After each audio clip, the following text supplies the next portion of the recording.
કે જેમ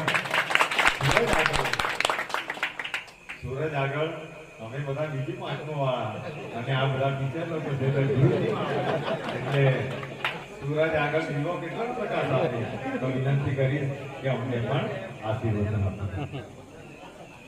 ઓમ સાઈ રામ. આપણા શનિદેવના સાનિધ્યમાં અમાવસ્યા રહેશે.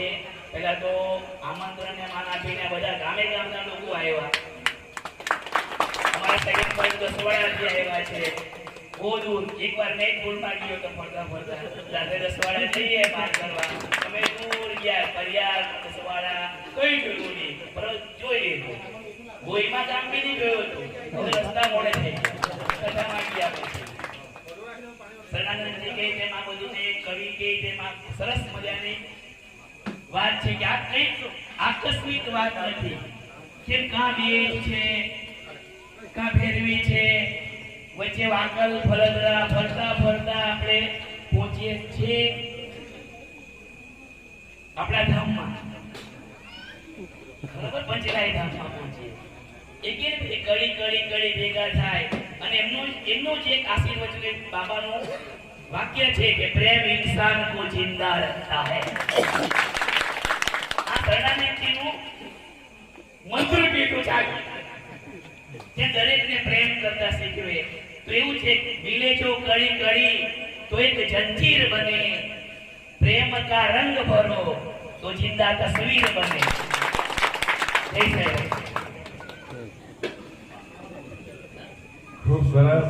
તો આજે વિનંતી કરી જાય કે એકવાર સત્સંગના લાભ સાંઈધામમાં તમારો પણ લેવો કારણ કે જેમના સ્ટેટસ જ આટલા સરસ હોય અને તો જોઈએ જેમનું દિવ્ય જ્ઞાન છે તો એ જ્ઞાનનો લાભ આપણે પણ સાંઈધામની અંદર લેશો. અને બીજી ખુશીની વાત કે હવે નવેમ્બરમાં અમારા રાજેશભાઈની કથા પણ ત્યાં ધામમાં છે જેના ઉત્સવો હમણાંથી બધાને તો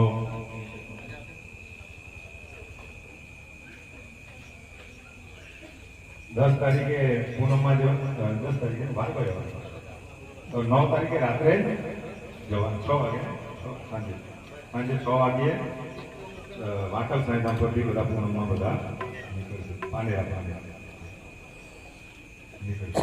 તો દર અમાસે આપણે અહીંયા બધા ભેગા થતા રહે. જો પ્રેમની તો હવે બીજી વાતો બહુ લાંબી થઈ જાય એટલે એકવાર નીતિનભાઈને પણ વિનંતી કરી એમના પરિવારને કે જેમને